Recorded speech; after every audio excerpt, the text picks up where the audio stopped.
because the presence of God bring you back in this place. Amen. Palakpakan, shall we give a praise thanks to the Lord? Amen. You say hallelujah. Yes, Jesus. Lord, purihin pa natin ang Panginoon. Yes, Lord. Salamat, Panginoon God, sa iyong presensya ngayong araw, Lord God. Salamat, Panginoon, Lord God. A thousand of angels is rejoicing in heaven, Panginoon God. Lord, you know the heart of your people right now, God. Speak to them, Panginoon, Lord God. As we honor your word, God, let it be, O God, that your word, O God, will work in their heart, O God, in a special way. Your word, O God, will change life right now, my Lord God. Your name be glorified in this place. Salamat, Panginoon God. Let it be, O God, that you will be increased and I will be increased in this time, Lord God. Speak to your people, O God. And I pray, Lord, this word, God, it will come in reality to their life, God. Salamat, Panginoon God. We thank you and we give you the glory, God. In Jesus' name, amen. Before we start, we have to read our Bible. If you have with you in Jeremiah 1:6. Okay, praise God. So, reading from the New King James Version, Jeremiah 1:6 says, Then said I, Lord God, behold, I cannot speak, for I am Lord. So, my request everyone to be seated. Amen. Praise God. Glory to God. And I think it's time for us to move forward. Amen. I'm glad that we are praying that not only this place, we are aiming for big place. You know what? Because you know the enemy is attacking in the most mga possibility. Because alam ko kanina, we are troubled. To be honest with you. But I pray God is making a way. Amen. Sa lahat po nating mga susunduin sa City Center, I know that you understand us. And I believe that God will continue to protect us. And it's time maybe for us to move to the bigger place.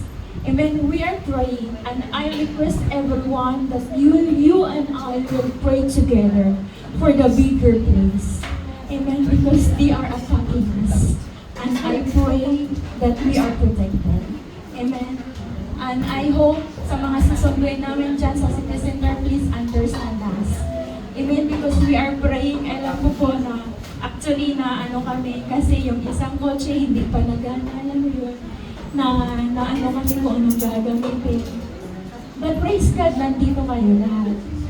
It's because of the grace of God we are protected. And I'm really pretty sure, but you know, it's the word of God. And we are victorious. Amen. And I'm glad that you are here. Amen. Nakakatawa po because you know God brought you in this place. Amen. And it's not really an accident. Sabi ko sa word na binabasa natin ngayon sa Jeremiah 1:6, Lord God, behold, I cannot speak, for I am yours.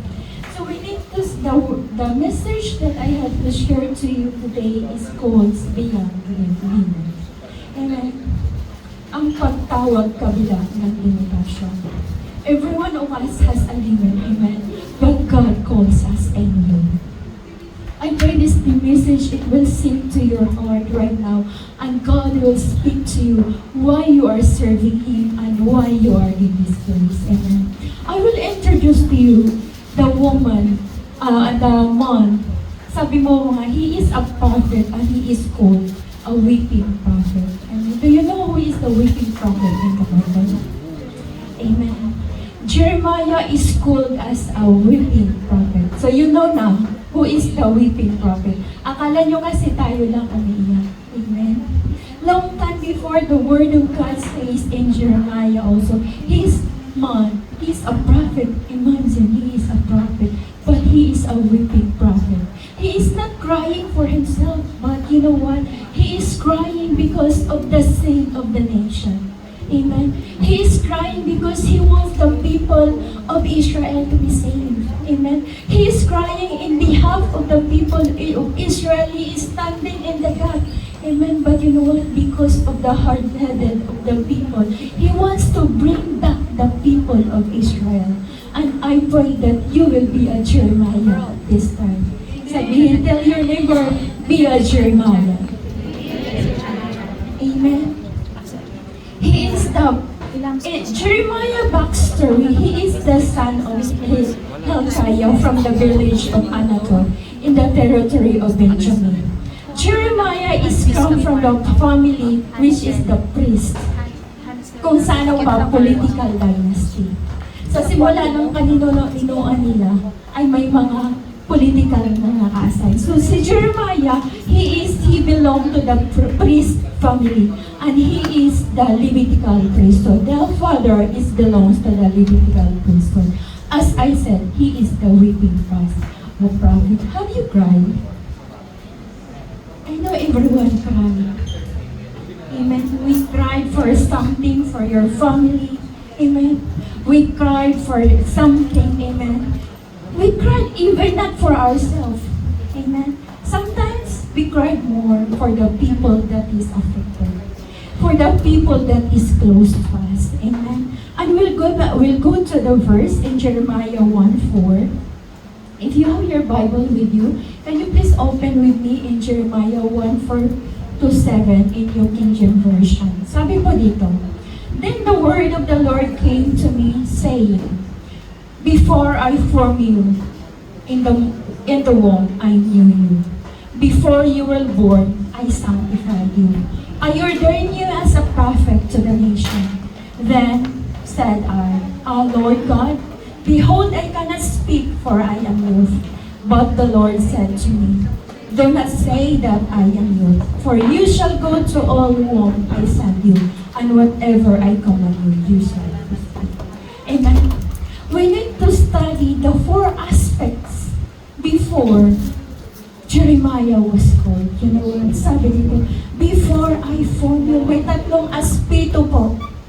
Why God called Jeremiah, and first He said, I formed you. Amen. He formed you. Nakakita, everyone here are mothers, right? Sabi po ni God, before you were born, I formed you. Imagine, bago pa tayo sinilang, God already formed you. Imagine the little finger of the baby. It's very cute, right? A little finger, a little smile, a cute nose, and God knows about it. Amen? Why is it necessary that God formed Jeremiah? Amen? He formed him because he wants to have a relation. Amen. Why God brought you in this place? Because He wants to have a relation with you. Amen. Are you ready for that relation? Forming a relation, it takes time. Amen. Forming a friend. Amen. You are here coming from Oman alone. But going with a friend, it takes time. Amen. You have to study the attitude. You have to study what kind of person he is. It takes time. Forming a family, it takes time. Amen. God, and it's very intentional. Amen. When I have a friend or sister, I have intention to know her. Amen. I have an intention to form a friend, a circle of friends with her. Amen. Forming a friend, it takes time. And you know what? Before you are created, God already formed you. Amen. And aside from God formed you, not only He formed you, He knew you. Tingnan mo po yung katabi. Just look at your neighbor. Just tell him, He knew you. He knew you. Amen. Kilala mo ba yung katabi mo? Amen. Sabihin mo, I knew you. Kilala kita. Amen. Amen. Imagine, may mga ano pa natin, old ways. Nag-aaway, kilala kita. Amen. You are being understood. Amen. You know, I know you. And you know what? You're accepted. If they know you, you are accepted. Kung may mga pinagdaanan, if you trouble, if troubles will come, problem will come, someone will tell you, I know you. Amen? This time, if any situation will come with you and there is one tap will come in your yung balikat shoulder, God will tell you, it's okay. I know you. Amen? Pag may galit yung kilala kita. Amen? But Jesus is here. I know you. Before you were born, kilala kita. Kilala ko yung alam ko yung pagdadaanan mo.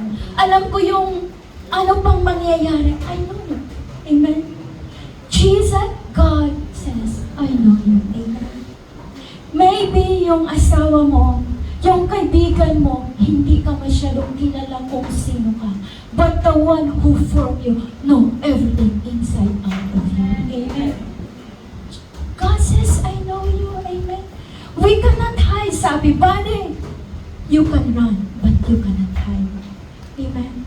Because the one who formed you know very well about you. Matthew says, even the number of your hair are numbers. That's the God that we serve. Amen? He know everything about you. Kung may pagsubok man, God will say, my daughter, my son, I know you. Amen? That's the God we serve. They are very close to you and me because you know what? He formed you. You are special to Him. Amen? There's no one like you. Amen? He's so very personal. Sabi niya, I know you. Amen? And the next. Amen. The next one, I sanctify you. Amen. What is the first one? Hindi sila The four aspects. First is, I know you.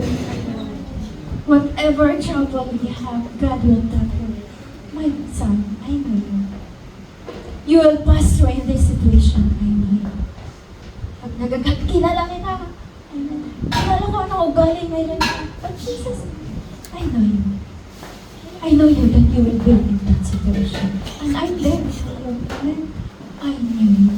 I formed you, I knew you, and another thing is, it is I sanctify you. Who are set apart here. Alam mo, hiniwalay ka na sa mga bulong. Amen. God is setting you apart for the calling. Amen. Hindi ka basta-basta na tinawag lang Panginoon. He sanctified you. He prepared you spiritually. Amen. And I believe in this church, we are not, apat pa kami dito. How we are not prepared if you will see. But you know what God says? Before you were born, I sanctified you. Amen? Pinabanal na tayo ng Panginoon. Amen? And God is calling you. You come here because it's already formed. It's already new by God. And you are sanctified to be away from your friends. Amen? God called you. God sanctified you because you are valued. Sabihin mo sa katabi, just tell your neighbor, you are valued. You are valued. Amen. Maybe you will be ignored sometimes, but the Word of God is telling you right now that you are valued. Amen. You are important to God. Amen. Importante ka sa Panginoon. Amen. I sanctify you, and you know what? You call Him for holiness. Amen. Because Jesus died for you and me in the cross of Calvary. And if you believe it from your heart, you are cleansed. Amen. And you are sanctified. If you will come to the throne of grace, you will obtain mercy because of the blood of Jesus Christ. Amen. Sabi po, I ordain you. Hindi lang po kasi sinantify. He ordained you. Sabi ko, mabigat to because sabi niya, Who ordained you a prophet? Amen. Siguro hindi man tayo mga prophet dito kasi may kanya-kanya tayong pagkatawag. But you know what? You have a divine calling. Amen. We need to know that you are formed with a divine calling. May pagtawag po, may mga ministry po kayo. Amen. Bawat isa, we have to know the ministry that you're having right now. Amen. Because not only na, hindi lang po tayo uupo dyan. Amen. You are called here, but you know we need to expand. Amen. We need to share the word of God. Amen. Sabi po you are a prophet, you have a divine calling, and you have the responsibility to share. Are you eager to share your responsibility? Sabi, tell your neighbor, you have your responsibility.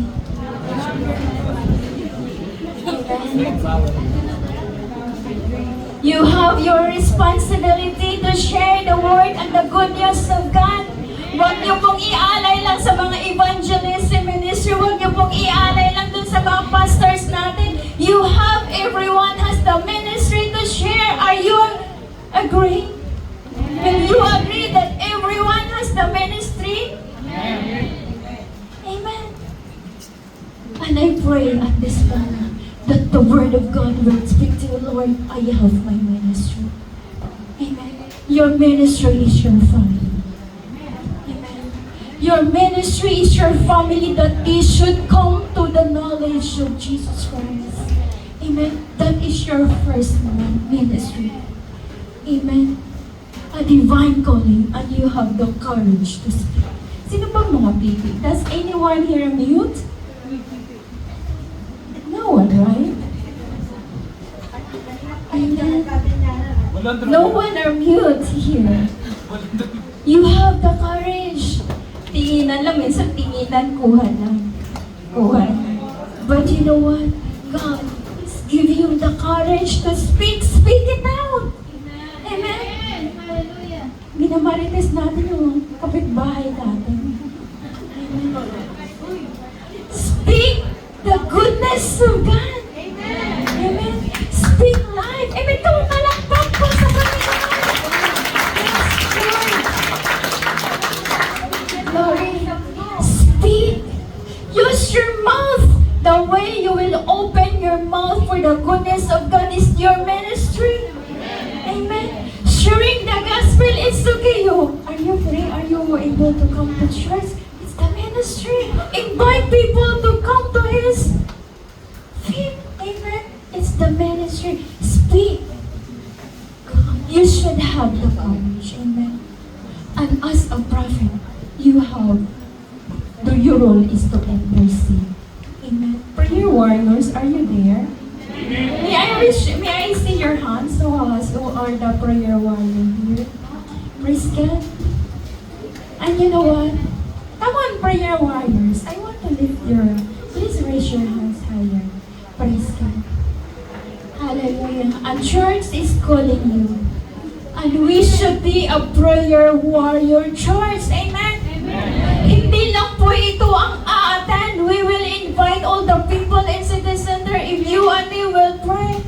And if you and me will pray, it's time for us to move in the bigger place. Amen. Are you confident? Amen. God will prepare us for the bigger place if you and me will do your responsibility. Amen. Not only that you will bring them, you will stand in the gap. Lord, I pray my sister will come, you know her. Amen. She will come with me the next day off. Sister, are you coming? No, I am. No, Lord, please, next time. Amen. You are there to intercede.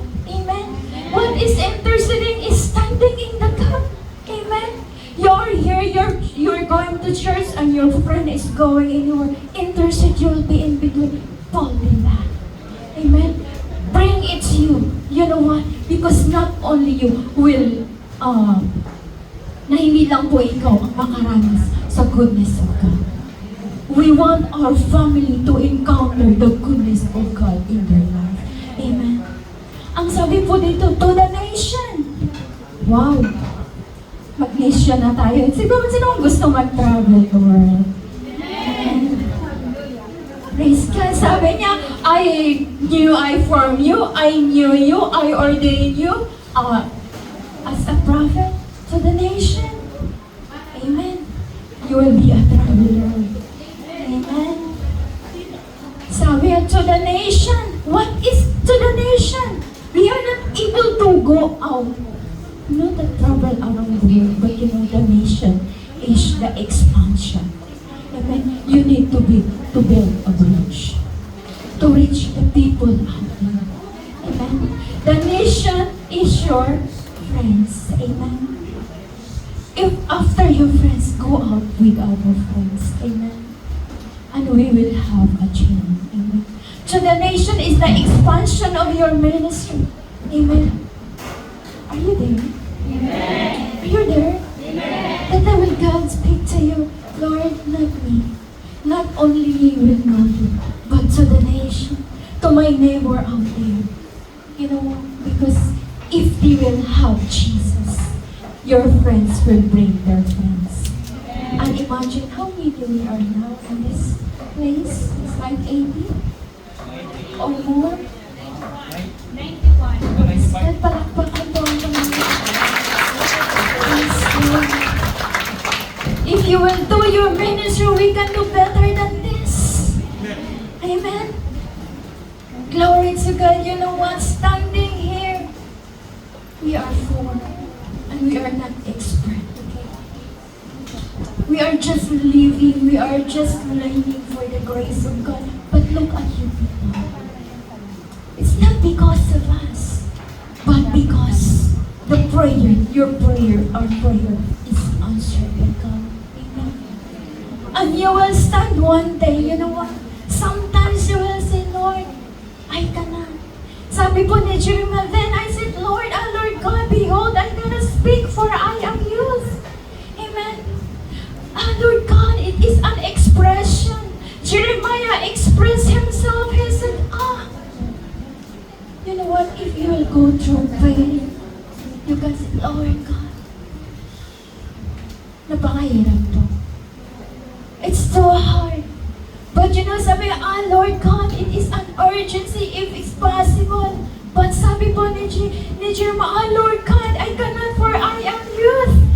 I said, Lord God, when you call upon the name of the Lord, it's the authority that you acknowledge that He is your Lord. Amen. Every time that you will call the name of the Lord, you will acknowledge that He is the God of your life. Are you there? Amen. Every time that you are in trouble, every time na nahihirapan tayo, kanino tayo natawag, we will call the name of the Lord because He is there to save you and me. Amen. Yes, we'll call the name of the Lord and we will acknowledge His authority in our life. Amen.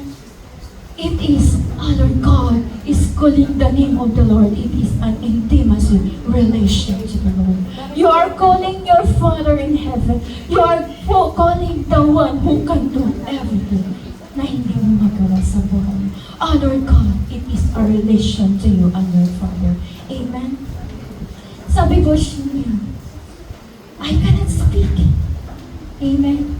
He acknowledged his limitation. Ano ba mga hindi? Lord, I cannot. Amen. Mayroon po ba tayo anything that you can say, Lord, I cannot? Do you have? Do you have, Lord, I cannot? Mayroon po ba nagsasabi, Lord, I cannot? Hindi pwede. Amen. Lord, I cannot. He is expressing, sabi niya, I cannot for I am youth. He is expressing his unexperience. Di ba yung mga kabataan, wala pa naman experience. Jeremiah encountered this. Lord, I cannot for I am youth. I'm not able to deliver because I'm too young for these people na matitigas na yung ulo nila. Amen. Sabi ni Jeremiah, Lord, I cannot. Itong mga matitigas na to, ako ang gagamitin mo. You will use me. I cannot. Amen. I cannot because I'm still youth. I don't have any experience. I did not do it before. Ano pong sabi? God, Jeremiah is speaking his incapability. Amen. Jeremiah speaking his inadequacy. But ano nangyari? Sabi po sa Jeremiah 1:7. But the Lord said to me, do not say that I am youth. Huwag mong sabihin na bata ka pa.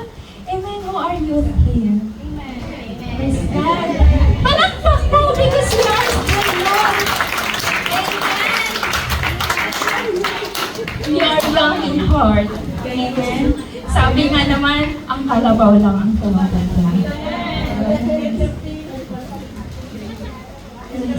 Your youth, amen. Because your strength will renew like an eagle. Ayan, sabi ko sa Isaiah. Yes, do not say that I am young, for you shall go to whom I will send you, and whatever I command you, you will speak. Amen. You should have the courage. Sabi mo ulit sa katabi mo, just tell you should have the courage. You should have the courage. Amen. Just open your mouth. Amen. Minsan, buksan din natin yung mga bibig natin.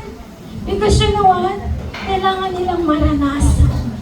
Amen. One call away, isang ganun lang pala, nag-antay. Ay, ang tagal ko na nag-antay. Di mo talaga ako niyaya. Amen. I know, and I pray that your friends know that you are a Christian. Does your friends know that you are a Christian? I hope today, Sister, sorry, ang tagal na pala na nagkakilala, but you know what? I'm a Christian. Just introduce Jesus. Amen. One of your friends, are you a Christian? Come to me. Amen. Are you there? Are you there to invite your friends? And I believe if you will invite your friends, hanggang si Calvary na tayo. Wow. Sama-sama tayong napakasaya magpuri sa Panginoon. Amen. Hallelujah. Sabi mo dito, that don't speak that you are youth because I will go with you. Kasama mo pala. Every time na bubuksan mo yung bibig mo, every time that you will speak, you know what? It's not you. Okay? It's not you will speak, but God will speak. Sabi niya, I will command you that you will speak. Amen? Anong gagawin mo? May mga disappointment darating, may mga rejection tayo, but you know what? It's not you. It's the God that you serve. Amen? Praise God. Hindi ikaw yun, kaya hindi tayo masasaktan kung yung mga invitees natin hindi sasama sa atin. Because you know what? It's not you. Amen? Because there is time for everything. Kung hindi siya sasama, next time ulit, sister, baka may ano ka. But you know what? One day, sasama yan sa'yo. Amen?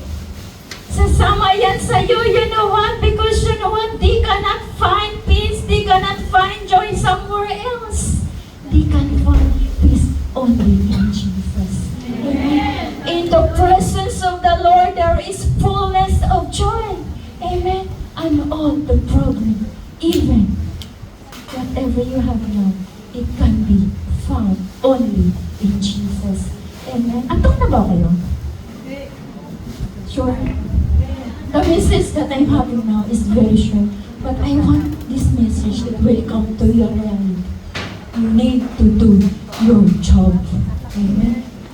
At nasa trabaho ka, di ba? Lahat tayo may trabaho dito. Kung if you do your job, you will not receive gar. Diba?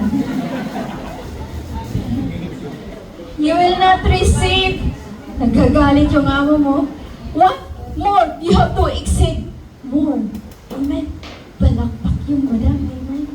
If you will do your job and responsibility, I pray that not only sa mga trabaho natin.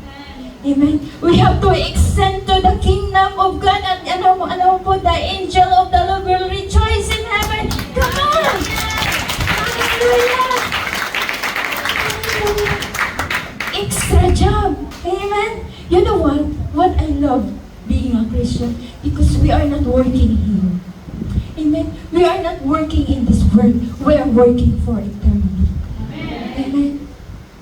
Whatever you are working now, it's not in this world, in eternity. Where you spend your time right now will determine where eternity you will go. Amen? So it's your choice. Amen? Who wants to spend eternity there? Forever with the Lord. Amen? Wala ka ng trabaho kundi magpupuri ka na lang sa Panginoon. Kaya ngayon you have to start worshiping God, because you will not do anything there, just love, just singing, praising with the angels, and worshiping the living God. Are you excited? Hindi ka na mapipressure anong pagkain ng mga anak ko, anong pag-tuition ng mga anak ko, nasa. No! we have to work here now. Because after this is a judgment. And you're gonna say, no, I don't want here.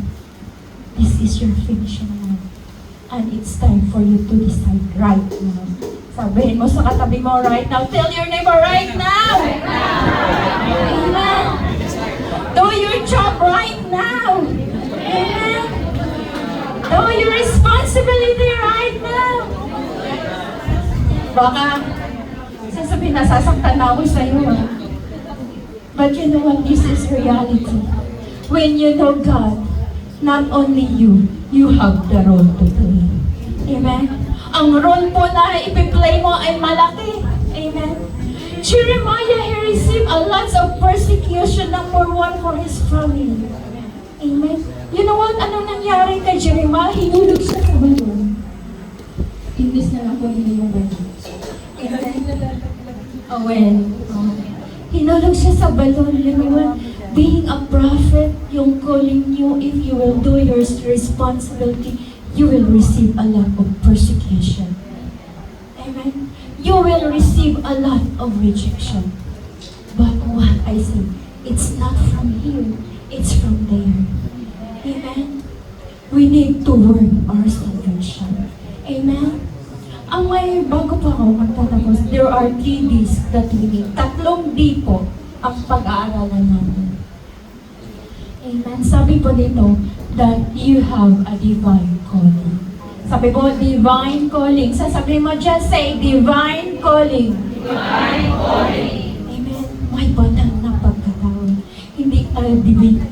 Basta-basta tingnan, kundi divine na pagtawag. Amen. Katulad ni Jeremiah, he called to be a prophet. Ang bawat isa po sa atin ay may pagkatawag. Amen. That you will demonstrate that every one of you, since birth, amen, since birth or before birth, Jeremiah was called to be a prophet. Kung si Jeremiah ay tinawag, you are called to. Amen. You are called to be a prophet. Amen. God has a plan for every individual.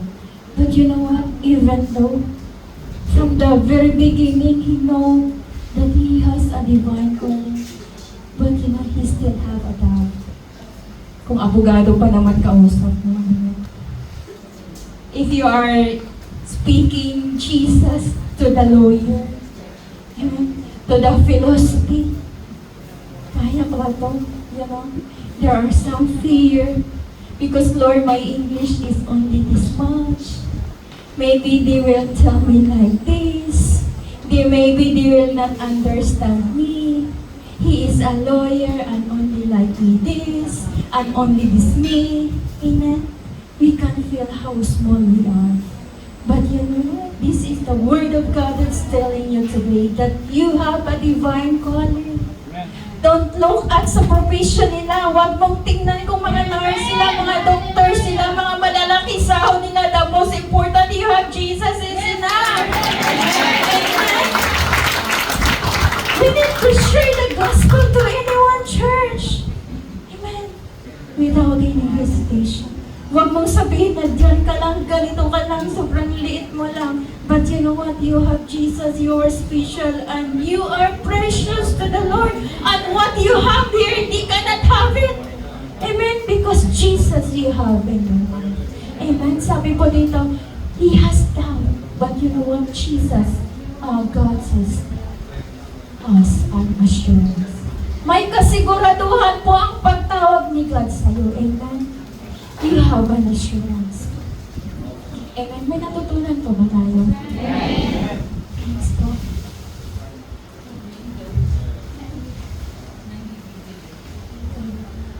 May mga fill in the blanks din po ako dito. Sabi ni Jeremiah, Lord, I cannot. Hindi ko alam kung ano po yung sa inyo. Ito wag yung i-copy si Jeremiah, ha? Don't copy Jeremiah. He said, Lord, I cannot. What is your fill in the blank? Amen? For I am. Lord, I cannot. Kasi ganito lang talaga ako. Lord, I cannot kasi mahina talaga ako. Lord, I cannot kasi konti lang talaga ang English ko.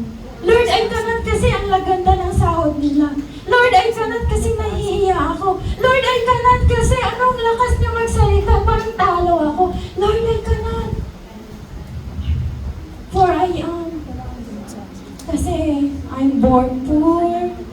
Parang tinitingnan mo na yung sarili mo. You feel sorry for yourself. You feel too small. Amen. Mayroon po pa, do you have any icon? I know, pero Jesus the Good Shepherd, no? Ayan, next time, God is expecting you to do your own. Amen. Jeremiah says, Lord, I cannot. I cannot, Lord. But he says, for I am youth. Hindi ko alam. My Lord, I cannot for I am old. Because we are young, no? Wala namang old dito. Wala ka. We are now. I cannot because I don't have. Amen. But the word of God will tell you right now. I will be with you. I'm the one who command you and I will do what I want you to do. Amen. Are you there? Amen. Are you willing to do your responsibility? Amen. God is telling you right now that do your job. Amen.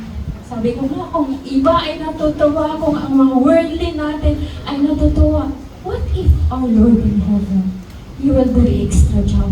Amen. Hindi ka na nga nakatulog kagabi, pero sinisipang mo, Sister, hindi ka na. Amen. Because we need to serve God. Amen. I'm done, church. Tapos na ba ako? May natutunan niyo ba?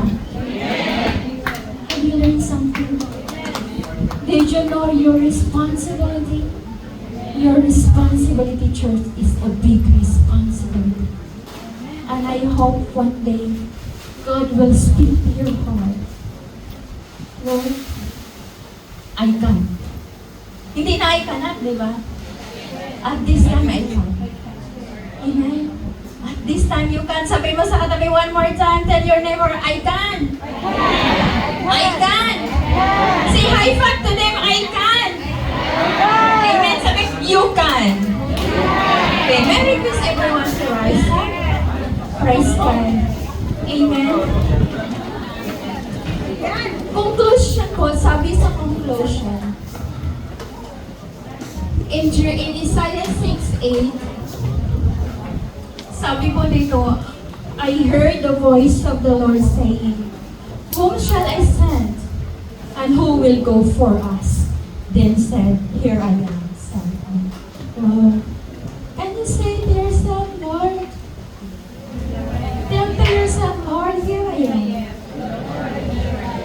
Send me. Amen. Are you willing to obey the word of God that is telling you right now? I hope this message is powerful that can touch your heart. Amen. Lord, here I am, send me. Amen. Here I am. Send me to my family. Send me to my friends. Send me to my neighbors. Here I am, Lord. Pray. Because everyone, just close your eyes. The word of God is telling you right now.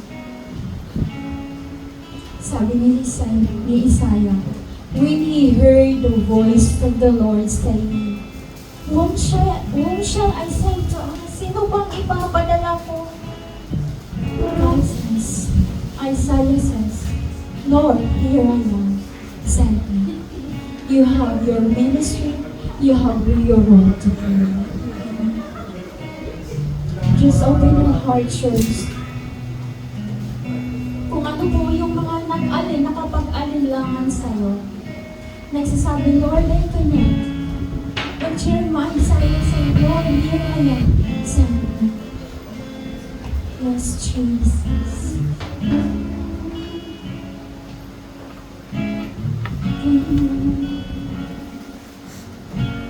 Jesus. Send your people.